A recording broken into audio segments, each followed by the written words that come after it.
Imagine a Canadian dream so big, so bold, it could have changed the world. Then picture it being torn apart in front of our eyes. On February 20th, 1959, the Avro Arrow, our nation's greatest technological triumph, was canceled and destroyed in a single day, leaving Canadians heartbroken and searching for answers. Why did this happen? Was it betrayal, Cold War politics, or something darker?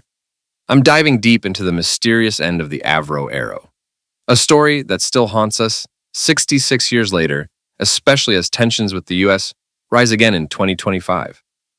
This is Politically Canadian, and today, we're uncovering the truth to reignite our Canadian pride. Stick around. This is a story you won't believe, eh? Let's rewind to the 1950s. Canada was a young nation, fresh off World War II, with a booming aviation industry. We'd built iconic planes like the Avro Lancaster bomber, but we wanted more. We wanted to lead. Enter Avro Canada, a company born in 1945 at Malton, Ontario, now part of Toronto Pearson Airport. They'd already created the CF-100 Canuck, a solid jet fighter, but with the Cold War heating up, the Royal Canadian Air Force needed something revolutionary. Soviet bombers were getting faster, capable of flying over the Arctic to drop nuclear payloads on North America. Canada, caught in the middle, had to act. In 1952, the Royal Canadian Air Force demanded a supersonic interceptor that could hit Mach 2 and fly at 50,000 feet to stop those bombers before they reached our cities or our American neighbors. That's when the Avro CF-105 Arrow was born, a project that would make every Canadian proud. Designed by a team led by James C. Floyd, this wasn't just a plane, it was a marvel. Picture a sleek white delta-winged beauty, 78 feet long with a 50-foot wingspan, powered by two massive engines. On October 4, 1957, the same day the Soviets launched Sputnik, the first Arrow, RL-201, rolled out to a crowd of 14,000 in Malton. It was stunning. The Arrow could hit Mach 1.9 in testing, with potential to go faster, and featured the world's first fly-by-wire system, a technology so advanced it later helped NASA put men on the moon. Aviation magazines called it the best fighter in the world. Canadians saw it as our ticket to the global stage, a symbol of what we could achieve. The Arrow's first flight on March 25, 1959 was a triumph. Test pilot Janusz Zurakowski pushed it to Mach 1.9, and it handled like a dream. We were on the cusp of greatness. The Royal Air Force was interested, and Avro hoped to sell 700 Arrows to the US, Britain, and others. But storm clouds were gathering. Costs were ballooning. $250 million by 1959, over $2 billion today. Canada, with just 20 million people, was struggling to fund it alone.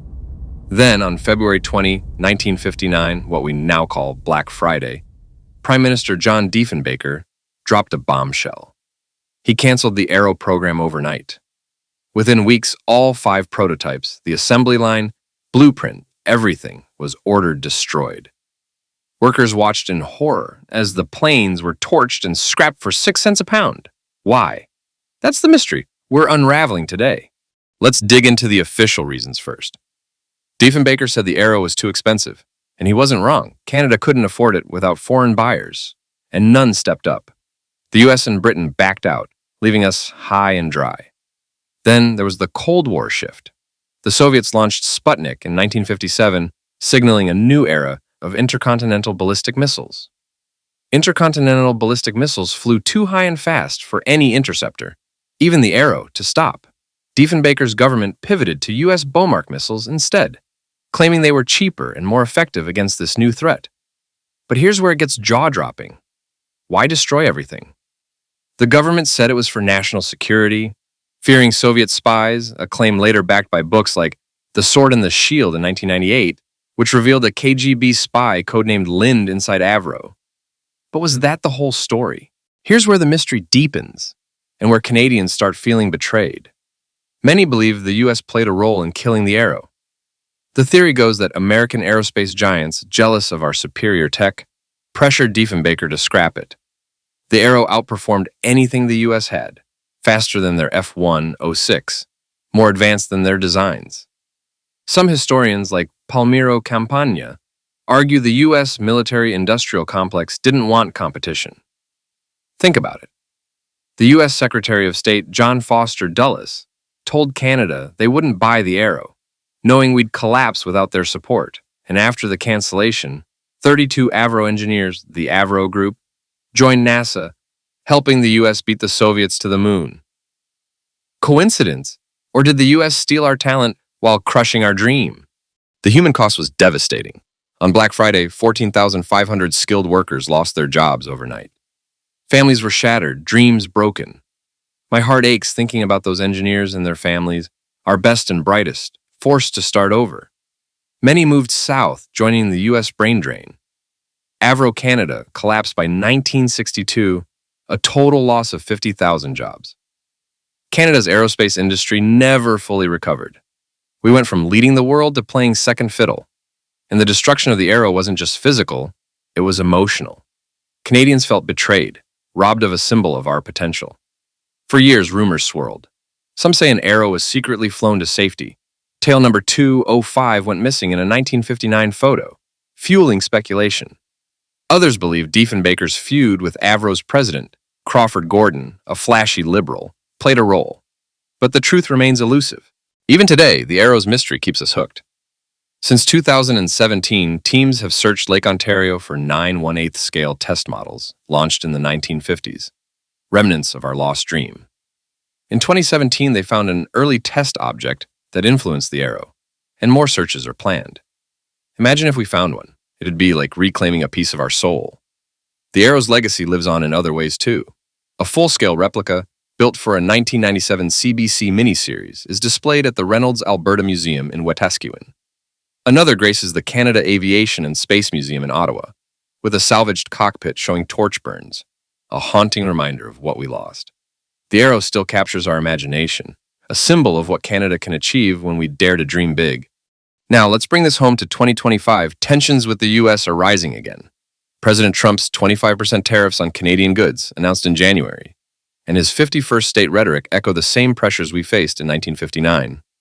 Prime Minister Mark Carney was at the White House May 6th to push back, just as Diefenbaker tried to stand up to the U.S. back then. But here's the difference. We're stronger now. The Arrow's story reminds us of our resilience. Yes, we lost a plane, but we gained a lesson. Canada can innovate, lead, and fight for what's ours. We built the best fighter jet in the world once. We can do it again in tech, green energy, whatever we set our minds to. The Arrow's end isn't a defeat, it's a rallying cry. The Avro Arrow's mysterious end isn't just a story of loss. It's a call to action. It shows us what happens when we let others dictate our dreams, but also what we're capable of when we believe in ourselves. Today, as Canadians, let's channel that Arrow spirit. Let's stand tall against U.S. tariffs, build our future, and make the world take notice. What do you think? Does the Arrow still inspire you? Drop your thoughts in the comments. I'd love to hear from all of you. If this video stirred your Canadian pride, give it a like, subscribe, and hit that bell for more stories on Politically Canadian. Together we'll keep our dreams flying high, eh? See you next time.